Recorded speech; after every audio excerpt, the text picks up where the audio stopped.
하나님 말씀은 여호수아 7장 1절에서 15절까지입니다.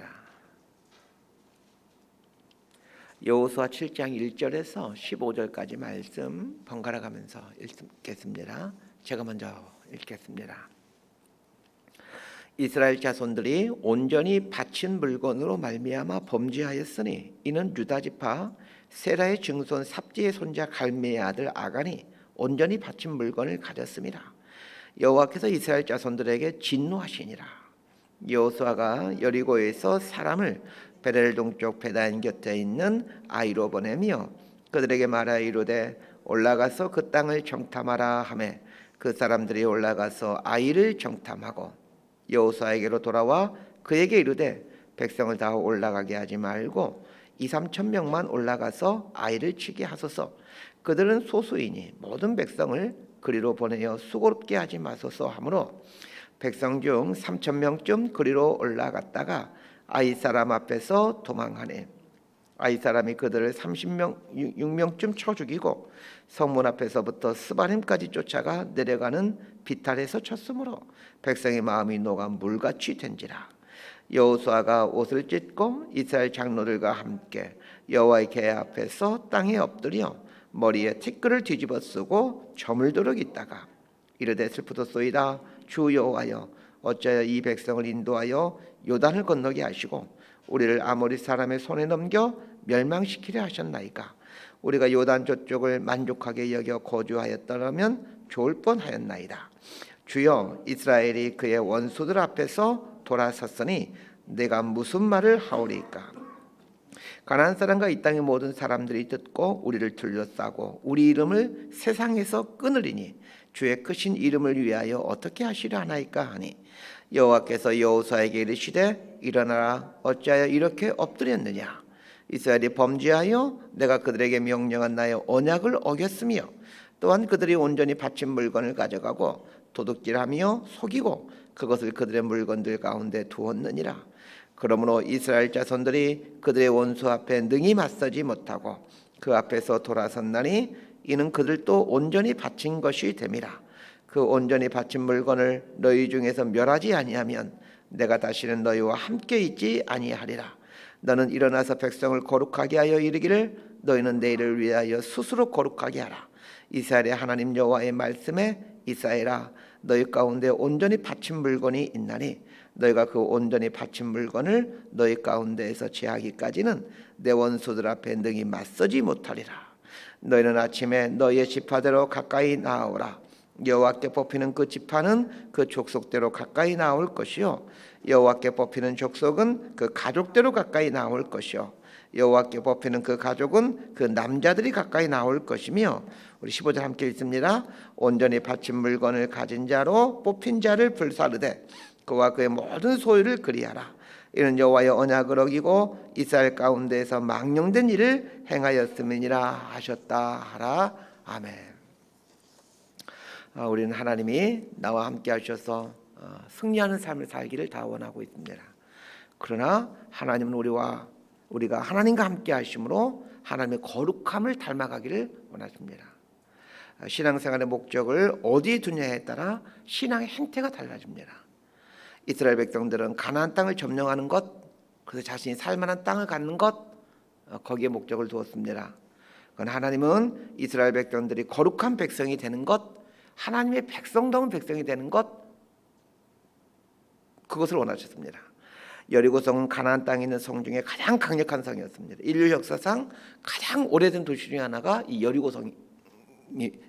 여리고라는 이 도시입니다. 그런데 이 강력한 여리고를 피 한 방울 흘리지 않고 무너뜨렸으니 지금 이스라엘 백성들이 얼마나 기고만장해 있겠습니까?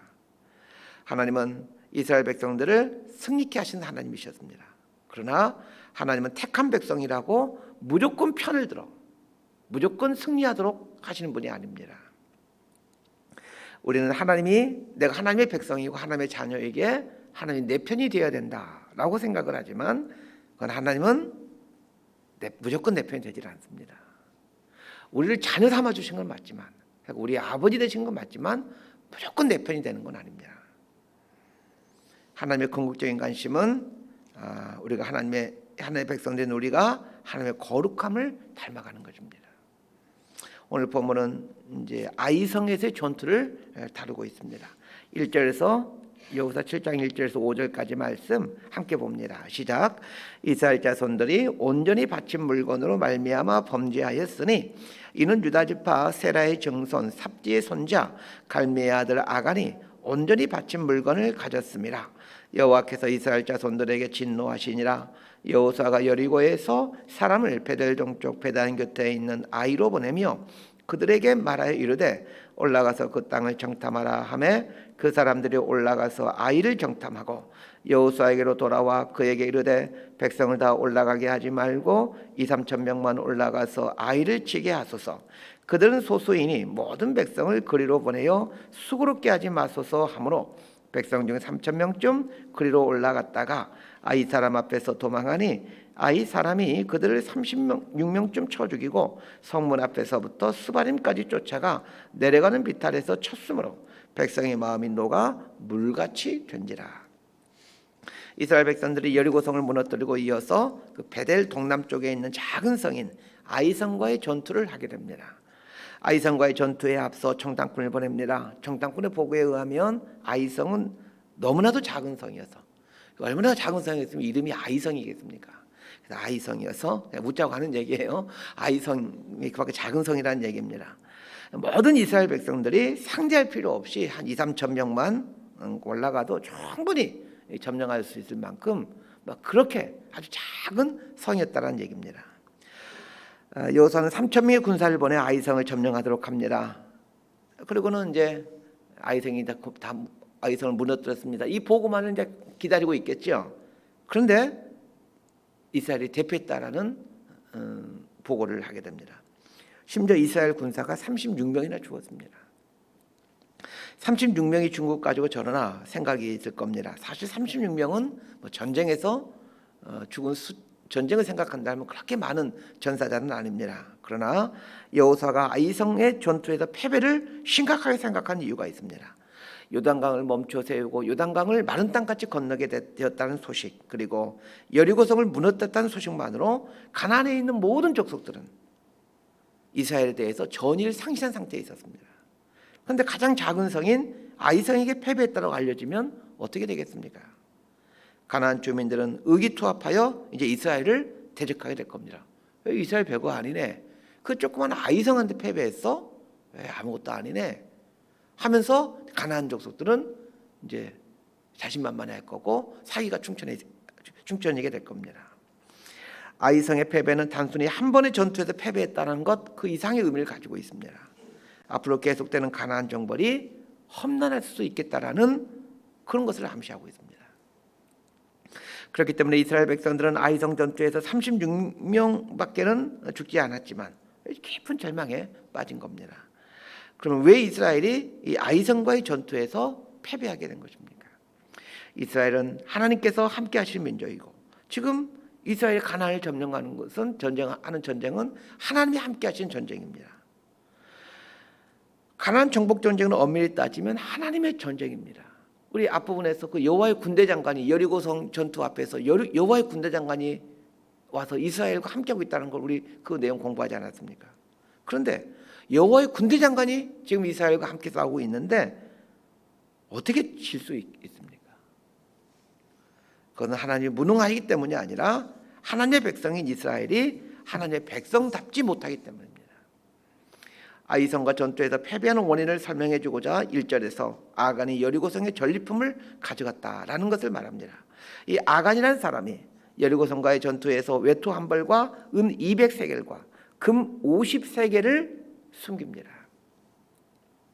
그것 때문에 두 번째 전투인 아이성과의 전투에서 대패한 비극이 발생합니다.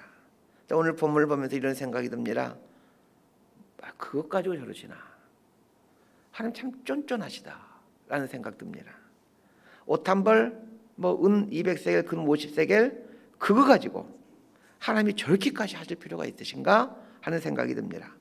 그 많은 이스라엘 백성들이 훔쳐갔다면 이해되겠는데 그 많은 이스라엘 백성들 단 한 사람이 그 옷 한 벌하고 은과 금 조금 가지고 왔는데 아이성과의 전투에서 패배하게 하시는 것은 너무한 것 아닌가 라는 생각이 듭니다. 그러나 왜 하나님께서 이렇게 하시는지 그 이유를 곰곰이 생각해 보셔야 됩니다. 오늘 본문에서 해석하기 굉장히 어려운 말 중에 하나가 바친 물건이라는 말입니다. 10절에서 15절까지를 보게 되면 하나님이 여호수아에게 왜 아이성 전투에서 패배했는지를 설명하면서 바친 물건이라는 말을 5번이나 사용합니다. 여러분 그 바친 물건이라는 말에다가 이렇게 밑줄을 좀 그어 놓으시길 바랍니다. 우리가 생각할 때에 바친 물건이라는 말의 의미는 하나님께 드린 물건 이런 의미로 해석이 되어집니다. 그러나 하나님이 하시는 말씀을 잘 들어보면 하나님께 드린 물건, 하나님께 봉헌한 물건 이런 의미가 아니라 다른 의미로도 사용하고 있다는 것을 알게 됩니다. 자, 하나님께 바치다라는 긍정적인 의미로 사용된 것이 아니라 이제 부정적인 의미로 사용되고 있다는 걸 알게 되는데, 예를 들면 12절 하반절에 이는 그들도 온전히 바친 것이 됨이라. 그 온전히 바친 물건을 너희 중에서 멸하지 아니하면, 자, 이런 말들을 보시길 바랍니다. 아간이 여리고성에서 물건을 훔쳤는데 그렇게 되므로 이스라엘도 바친 것이 되었다, 이렇게 말하고 있습니다. 도대체 바친 것이 된다라는 말이 무슨 뜻일까요? 이 바치다에 해당하는 히브리어가 헤렘이라는 단어입니다. 헤렘이라는 말의 뜻은 화가 맺히다, 저주받다 이런 의미를 갖고 있는 단어입니다. 그러면서 동시에 봉헌하다, 우리가 알고 있는 이제 봉헌하다, 헌금하다 이런 의미를 갖고 있습니다. 그래서 하나님께 바칠 물건이라고 할 때 이 바치는 라는 말은 봉헌하다라는 의미를 갖고 있지만 12절에 나오는 말씀처럼 그들도 바친 것이 됨이라고 할 때 이 바치는 저주받은 이런 의미를 갖게 됩니다. 자, 그러면 어떻게 이 헤렘이라는 히브리어 단어는 봉헌이라는 말과 저주라는 말의 의미를 같이 갖고 있는 것일까요? 완전히 서로 정반대 의미지 않습니까? 봉헌, 하나님께 봉헌한다, 좋은 의미죠. 그런데 저주받다, 굉장히 나쁜 의미죠. 저는 이 말을 이렇게 해석해 보고 싶습니다. 하나님께서 여리고성에 있는 물건들을 하나님께 다 바치라고 하셨습니다. 그렇기 때문에 여리고성에 있는 물건들은 모두가 하나님의 것입니다. 하나님께 바친 봉헌물입니다. 자, 그런데 하나님께 바친 이 봉헌물을 내 것이다 라고 한다면 그 순간부터 그 물건은 저주받은 물건으로 둔갑해 버립니다. 이건 여리고성에 있는 물건만 해당되는 것이 아니라 우리가 가지고 있는 모든 것이 이렇게 된다는 것을 알아야 됩니다. 하나님의 것이 되어 하나님의 소유로 쓰이고 있을 때는 그것은 아름다운 봉헌물이 되어 하나님의 영광을 드러내게 됩니다. 그러나 그 하나님의 것을, 하나님께 바쳐진 것을, 하나님께 드려진 것을 내 것이야, 내 것 이렇게 주장하고 내 소유물로 삼는 순간, 그 순간 그것은 저주받은 물건으로 둔갑하게 된다는 겁니다. 대표적인 것이 돈이고 건강이고 자리와 같은 것입니다. 돈을 하나님의 것으로 인정하고 하나님의 영광을 위해 사용할 수도 있지만 돈을 내 것으로 알고 욕심을 부리게 되면 돈이 웬수요? 이런 말을 만들어내게 됩니다. 우리 가끔 그런 말 쓰죠. 어떤 돈과 관련해서 무슨 좋지 않은 일이 생기면 돈이 웬수요.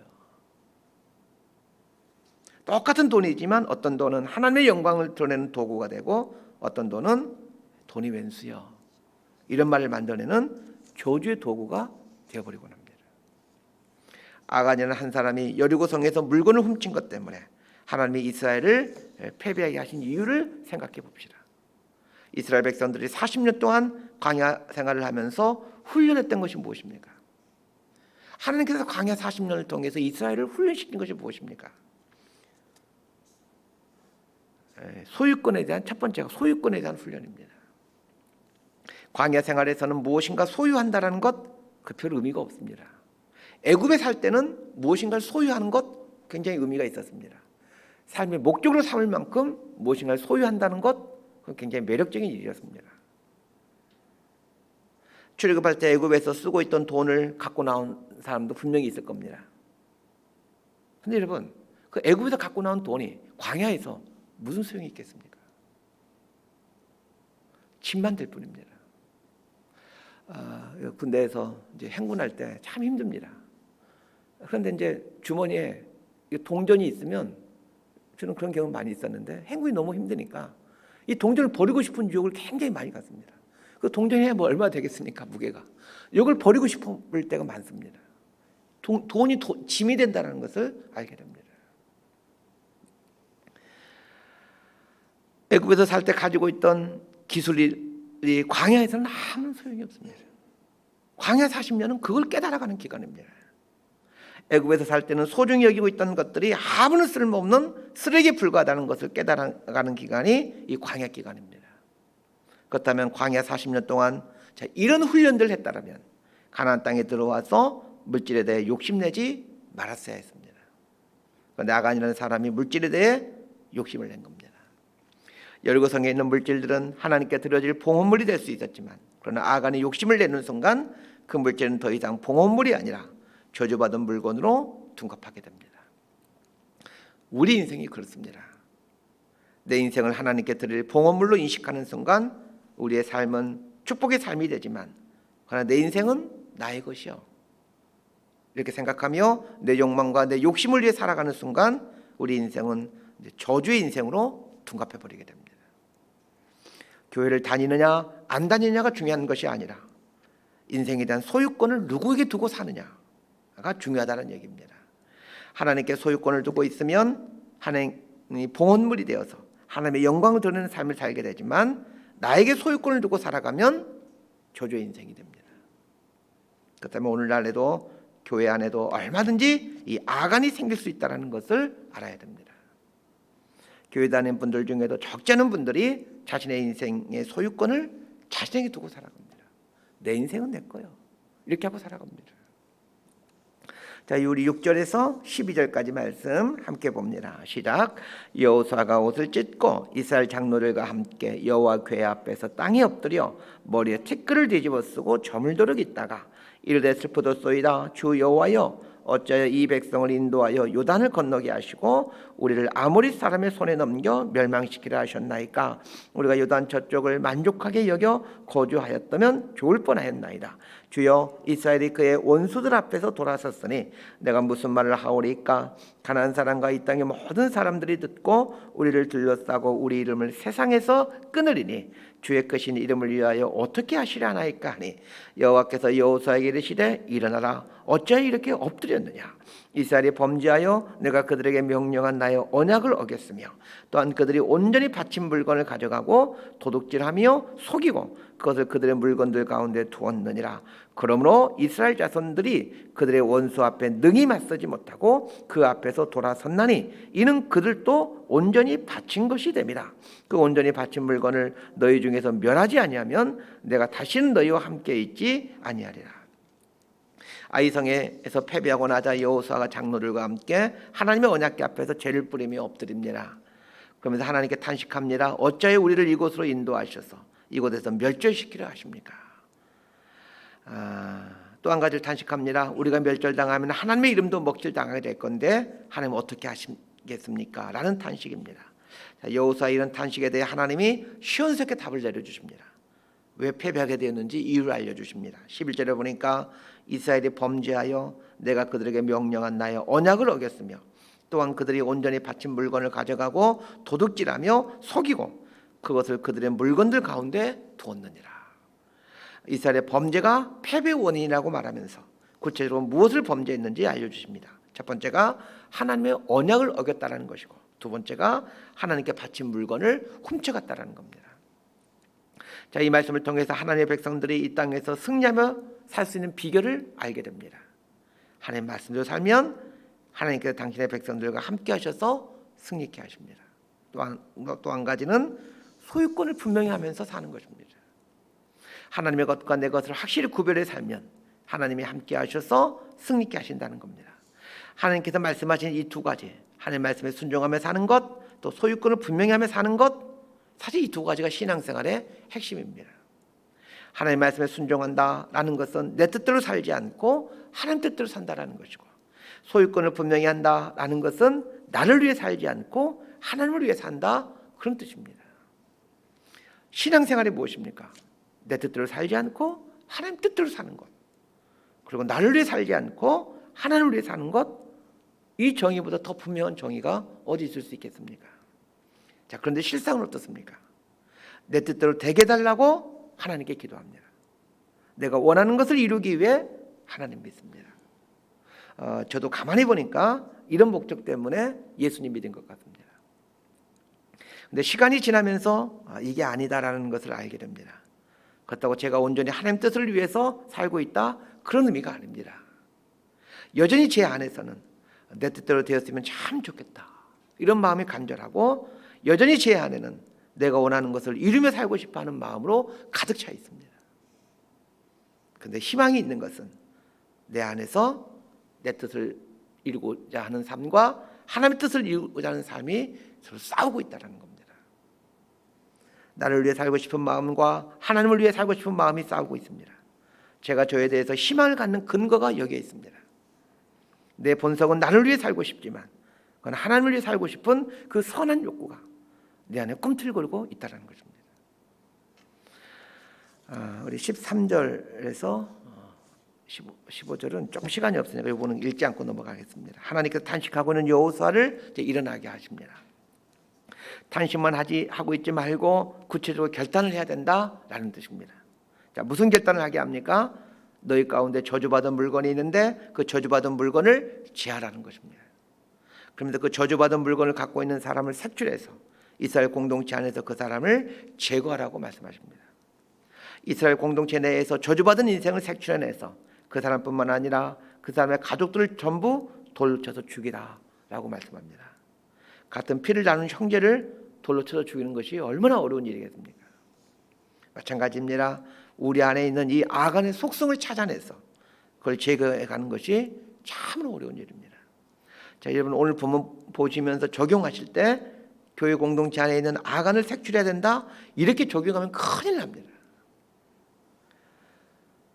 오늘 본문을 바르게 적용하는 것은 내 안에 있는 악안을 제거하는 것이 바른 적용입니다. 우리 안에는 악안의 속성들이 꿈틀거리고 있습니다. 하나님 뜻대로 하지 않고 내 뜻대로 하고 싶은 악안의 속성, 내 것이라고 주장하며 내 마음대로 사용하고 싶은 것들, 이게 악안입니다. 만약 아이성 전투에서 승리했다라면 어떻게 되었을까요? 하나님 말씀에 불순종해도 하나님의 것을 내 것이라고 여기고 살아도 승리하는구나, 이렇게 생각하고 이스라엘은 진짜로 망하게 됐을 겁니다. 그런 의미에서 아이성 전투 패배는 축복입니다. 우리 인생 가운데 하나님은 패배를 허락하십니다. 실패가 있습니다. 그런데 그게 축복입니다. 아이성 전투에서 패배했기 때문에 이스라엘은 거룩이 회복되어지고, 그래서 더욱더 견고해지고 강해지게 됩니다. 우리 인생에 있는 이 아이성에서의 패배를 두려워하지 않게 되기를 바랍니다. 아이성에서의 패배가 이스라엘을 성결하게 만들어갔듯이 우리 인생에 있는 이 아이성의 패배가 우리를 거룩하게 만들어갑니다. 말씀 정리합니다. 우리의 목적은 승리이겠지만 그건 하나님의 목적은 거룩입니다. 승리하는 삶에서 거룩한 삶으로 인생의 목적을 바꿔보시길 바랍니다. 승리하는 삶에서 거룩한 삶으로 인생의 목적을 바꾸게 되면 그 아이성의 패배가 저주가 아니라 복이라는 것을 알아가게 됩니다. 우리가 가지고 있는 것들, 그리고 우리 인생 자체는 하나님께 드려지는 아름다운 봉헌물이 될 수 있지만 그러나 저주받은 것이 될 수 있다는 걸 아셔야 됩니다. 내 뜻을 위해, 내 욕심을 위해 사용하고 있다면 그건 저주받은 물건이요, 또 저주받은 인생입니다. 그건 하나님의 뜻을 이루어가고 하나님을 위해서 사용하고 있다면 아름다운 봉헌물이 됩니다. 하나님은 우리 인생에서 저주받은 물건을 제거하기를 원하시고 우리 안에 꿈틀거리고 있는 이 악안을 제거해 가기를 원하십니다. 우리 삶에서 내 것이라고 주장하며 저주받은 물건이 되어 있는 것을 아름다운 봉헌물로 바꾸어 가고 우리 안에 있던 이 악안의 탐심과 욕심을 하나님을 위한 열정과 비전으로 바꿔가는 것, 이런 게 신앙생활입니다. 저와 여러분의 삶이 하나님께 올려드리는 이 향기나는 봉헌물로 살아갈 수 있게 되기를 주님의 이름으로 소망하고 축복합니다. 기도하겠습니다. 하나님 아버지, 하나님이 우리와 함께 하시는 것은 우리를 거룩하게 하기 위함임을 알게 되었습니다. 거룩하면 반드시 승리케 됨을 알게 됩니다. 거룩한 삶을 산다는 것은 우리 삶에서 저주받은 것들을 봉헌물로 바꿔가는 것이고 우리 안에 꿈틀거리고 있는 악안의 욕심을 제거하고 하나님을 위해 삶을 내어드리는 것임을 알게 되었습니다. 날마다 말씀 앞에서 우리 안에 숨어있는 이 아간들을 찾아내요. 이 아간들을 제거해가고 내 뜻을 내려놓아 하나님의 뜻을 이루어가는 하나님의 백성이 되어갈 수 있도록 은혜를 내려 주옵소서. 예수님 이름으로 기도드리옵나이다. 아멘.